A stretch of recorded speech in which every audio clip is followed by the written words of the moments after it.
Okay, so now we're going to talk about smart objects. What is a smart object? Well, okay, let's say I want to bring an image in. I've got this professional image that I've just bought. Now I'm going to import it into my Photoshop document. So here it is. What? That's huge. Oh my gosh. Oops. Let's see. That is a gigantic image. That is a huge woman. Okay, so what am I going to do? I'm going to grab this image. I'm going to make a copy just to, keep this here. I'm going to click on this image. I'm going to hit Control T for transform.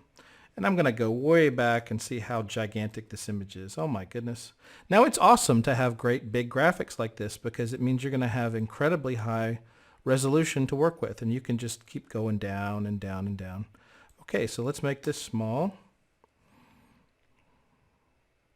Transform, there you go. Now, okay, here we go. Here is our girl. Great. Now, okay, well, this is kind of big, so let me make it kind of small. I'm going to put it over here and just, okay, well, oops, that's too small. Let me just make that big. I'm going to put this over here. Okay, let me make this a little bigger. Okay, now, what? Uh-oh. What happened? She looks terrible. Okay, what can we do? What has happened here? Well, when I made this image small, it lost all that information because it just said, oh, well, I don't want to make this bigger than you need it, so I'm going to make it small. When it went to this size, of course, it looks pretty good for that size. It doesn't look bad, but it lost all that pixel information.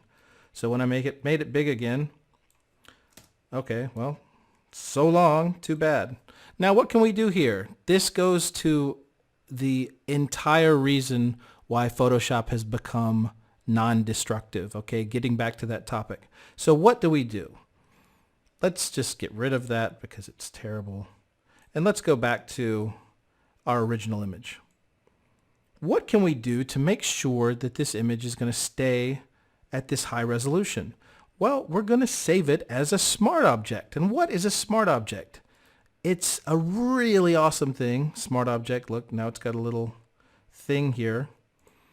It means that we're no longer editing this picture. We're not touching the picture. We're touching a reference of another file. Okay, this picture is now stored somewhere else. Okay, the picture is stored somewhere else. Just don't worry where it's stored, but it's stored somewhere else. If you click on it twice, if you go over here and click twice, it'll take you to the actual file, okay? But now all we're doing is working with the reference file. So if we make it small, let's do Control minus, Control T. Oops, this is such a big picture. Control T. This is not the best way to do this. This is just the way I do it. So it's the best. Okay, now let's make this small again. I'm going to hit Control plus. Control plus, plus, plus. Got all these little helpers on there. Okay, let's do that again. Oops! I made it too small. Well, I guess when I make it big, it's going to have all that, it's going to lose all that information, right? Well, of course, I think you know not. See, now we can make it all big again, and we've still got all that information. Why? Because we're no longer working with the actual file itself. We're just working with a reference file, and we can make it as big or as small as we want to relative to what that original file was. Okay, you obviously can't make it bigger than the original file, but we don't need to. So you always, when you're working with images, the first thing that I do is I stop working with that image by itself, because if you make it too small, you're stuck. You're not going to be able to make it big again. And now we're good. So there we are.